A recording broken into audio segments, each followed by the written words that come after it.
ہماری حکومت ایک سازش کے تحت گرائی گئی. 9 اپریل کو جب میں اپنی ڈائری لے کے گھر پہنچا تو جو بھی یہ ریڈ لائن ڈرا کرنے والے سمجھ رہے ہیں کہ ریڈ لائن ڈرا کی, سب کو شوق ملا کہ جب 10 اپریل کو پاکستان کی پبلک سڑکوں کے اوپر حکومت جس کو ہٹایا گیا ہو, آج تک پاکستان کی پبلک نے مٹھائیاں تو بانٹی ہیں, کبھی اس حکومت کے لیے لاکھوں لوگ نہیں نکلے. اور اس کے بعد الیکشنز ہوئے, 16 جولائی کو الیکشنز ہوئے. ایک عجیب سچویشن تھا کہ حمزہ کو یہاں بٹھا دیا گیا, ساری اس کے ساتھ پولیس, انتظامیہ, اسٹیبلشمنٹ مدد کر رہی ہے اس کی, ہر چیز, الیکشن کمیشن پوری مدد کر رہی ہے. یہ بھی پنجاب کی تاریخ میں کبھی نہیں ہوا کہ سویپ کی, تحریک انصاف نے بائی الیکشن سویپ کیے. اور وہ کیوں کیے؟ کیونکہ پاکستانی قوم نکل آئی. کبھی اس طرح قوم نہیں نکلی, نہ کسی نے برادری دیکھی, نہ کسی نے رشتہ داریاں دیکھی, لوگ نظریے کے لیے نکلے. اور آپ سب جانتے ہیں کیونکہ آپ سب نے شرکت کی, آپ نے سب اس پر کو الیکشن ہوا. 16 اکتوبر کو چن کے الیکشن کمیشن اور نواز شریف نے چن کے وہ حلقے, ان حلقوں کے اندر بائی الیکشن کروائی جو ہمارے سب سے کمزور تھے, جن میں پی ڈی ایم کی, ان ساری جماعتوں کی دگنی ووٹس تھی ہماری 2018 الیکشن میں.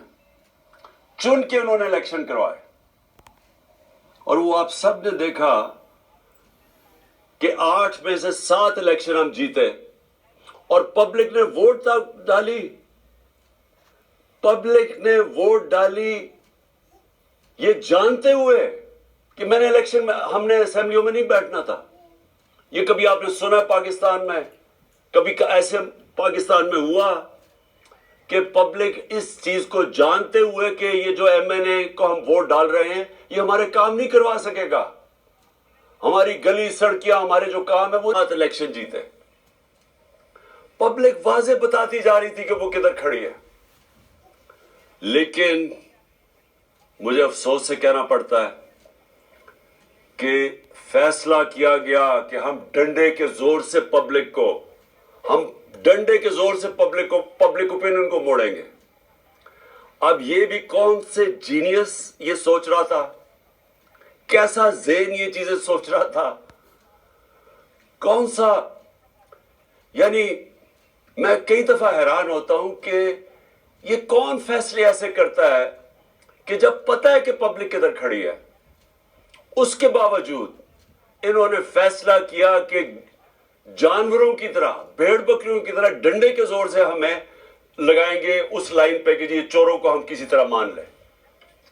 ساری کوشش ہو رہی تھی کہ کسی نہ کسی طرح پاکستان قوم ان چوروں کو, جنہوں نے 30 سال سے اس ملک کو لوٹا ہے, جن کے دوران ہندوستان بھی ہمارے سے آگے نکل گیا, بنگلہ دیش بھی آگے نکل گیا, جس کے دوران پاکستان دنیا میں پیچھے رہ گیا, ہر چیز میں ہم پیچھے رہ گئے.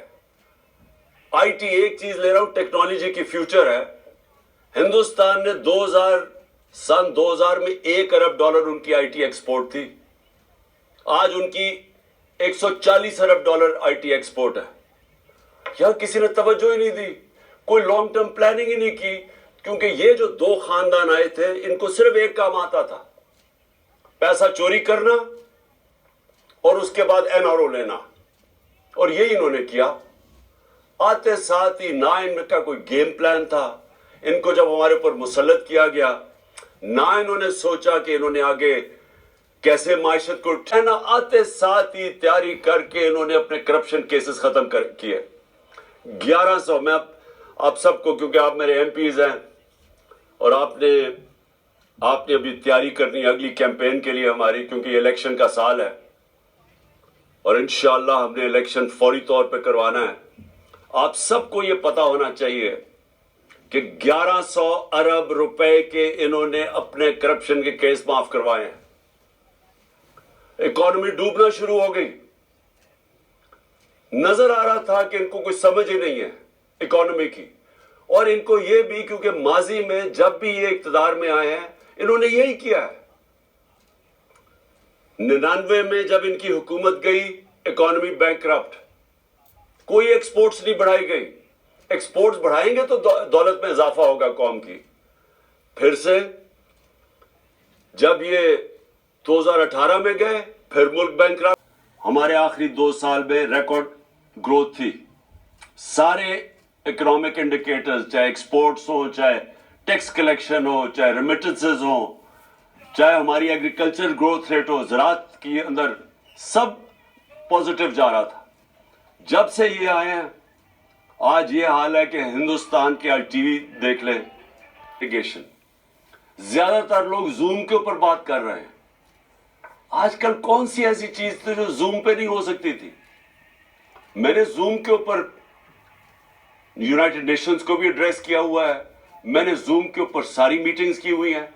کوئی ضرورت نہیں ہے آج کل کے زمانے میں اتنا بڑا ڈیلیگیشن بھیک مانگنے کے لیے وہاں جانے. اور اس سے کیا ملا وہ بخیر اگلی بات ہے. لیکن پوائنٹ میں کہہ رہا ہوں, معیشت ہم وہ چھوڑ کے گئے تھے جس سے ہم آگے, ہماری کوشش تھی جو میکسیمم ڈالر آئے ہیں پاکستان کی تاریخ میں. کبھی اتنے زیادہ ڈالرز نہیں آئے باہر سے. اور ہماری کوشش یہ تھی کہ اس کا مطلب مہنگائی. اگر آئی ایم ایف کی کنڈیشنز نہیں مانیں گے تو اور زیادہ مہنگائی. ادھر آ کے آج پاکستان کو انہوں نے کھڑا کر دیا. اور میں خاص طور پہ اب پاکستان کے آخر میں یہ آپ سب کے لیے, کیونکہ جو یہ ہو رہا ہے ہمارے ملک کے ساتھ, میں اپنے انصاف کے ادارے, میں خاص طور پہ ان سے آج اپیل کرتا ہوں کہ دیکھیں آرٹیکل 14 جو ہے کانسٹیٹیوشن کا, وہ ڈگنیٹی آف مین, انسان کا وقار, عزت نفس کی حفاظت کرتا ہے. جو ہمارا آرٹیکل 14 ہے آئین کا, وہ ہماری حفاظت کرتا ہے. اب میں اپنے انصاف کے نظام سے پوچھنا چاہتا ہوں, ہم کوئی چاہتے نہیں ہیں کہ کسی قسم کی ایسی تنقید ہو کہ ہماری عدلیہ ناراض ہو, کیونکہ ہم چاہتے ہیں ایک مضبوط عدلیہ ہو. لیکن میں آج یہ ضرور آپ سب کے سامنے, کیونکہ آپ لیجسلیٹرز ہیں, آپ قانون سازی کرتے ہیں, آپ نے بھی اسمبلی میں جب بھی موقع ملے یہ ضرور بات اٹھائیں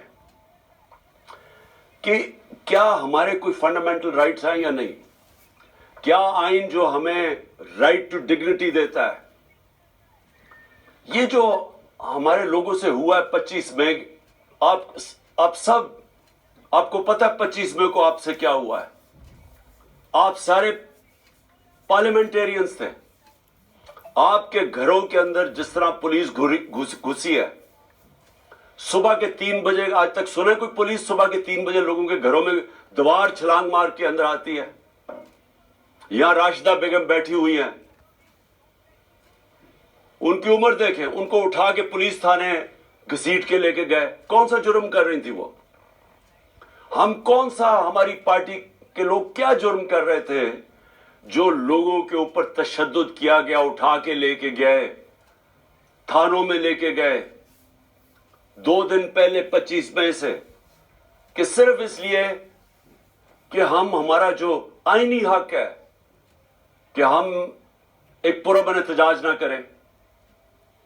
فنڈامنٹل رائٹس کی حفاظت نہیں کی گئی. ہم کس کی طرف دیکھیں؟ ہم اپنی عدلیہ کی طرف ہی دیکھیں گے نا, کہ جو لوگوں سے ظلم ہوا اس دن, جو وہ 2 لڑکے شہید ہوئے اس دن, کیا جرم تھا ہمارا؟ آج تک 26 سال کی پالیٹکس میں کب ہم نے انتشار پھیلایا؟ ہفتے رہ گئے ہیں. جیسے ہی میری ٹانگ ٹھیک ہوگی میں پھر سڑکوں پہ ہوں گا, میں پھر پبلک کے اندر ہوں گا. کیونکہ میں پھر سے آپ کو کہہ رہا ہوں کہ پاکستانیوں اور میرے پارلیمنٹریوں یاد رکھو یہ کہ دیکھیں اللہ قربانی کے بغیر آزادی نہیں دیتا. ہم جب تک کہ قوم یہ قربانی کا مادہ نہیں پیدا کرے گی ہم آزاد نہیں ہوں گے. یہ جس طرح کے چور ہمارے اوپر مسلط ہوئے ہیں, جس طرح کے یہ جرائم پیشہ لوگ, یہ بدماش, جس طرح یہ رانا ثناء اللہ ہے, جس قوم کے اوپر بھی اس طرح کے لوگ مسلط ہو جائیں وہ قوم تباہ ہو جاتی ہے. اللہ نے اس لیے ہمارے اوپر فرض کیا ہوا ہے, ہمارے اوپر جہاد فرض ہے. اللہ حکم دیتا ہے کہ جب آپ ظلم اور ناانصافی دیکھتے ہیں اس کے سامنے کھڑے ہو, مقابلہ کرو, خوف کے بت کی پوجا نہ کرو. یہ اللہ کا حکم ہے. تو یہ جو اوپر ہمارے چور اور ہر قسم, میں اس ملک کی آزادی اپنے بچوں کے مستقبل کے لیے کر رہا ہوں, اور میں چاہتا ہوں آپ بھی اس کو ایسے دیکھیں. یہ جو آپ کو ڈرائیں گے, دھمکائیں گے, پیسے دیں گے, یہ آپ کا امتحان ہے. اور میں جس طرح ابھی تک آپ کھڑے رہے ہیں, مجھے یہ امید ہے کہ انشاءاللہ آنے والے ایک دو دن ہیں جنہوں میں انشاءاللہ ہم فیصلہ ہوگا, اس میں آپ سب کامیاب ہوں گے, مقابلہ کریں گے. میں صرف بلال وڑائچ کو, جو انڈیپینڈنٹ ایم پی ہے, جنہوں نے ہمیں جوائن کیا ہے, میں ان کو خوش آمدید کہتا ہوں پارٹی کے اندر. اور مجھے پتہ ہے ہمارے تھوڑے سے لوگ ابھی پہنچ رہے ہیں, تو میں سب کی, میں جس طرح کرکٹ کا سکور دیکھ رہا ہوں اسی طرح میں آپ کے بھی پورا سکور فالو کر رہا ہوں کہ ابھی تک نمبر کدھر تک پہنچا ہے. اور مجھے نظر آ رہا ہے کہ انشاءاللہ وہ جو ہمارا وکٹری ٹارگٹ ہے وہ زیادہ دور نہیں ہے.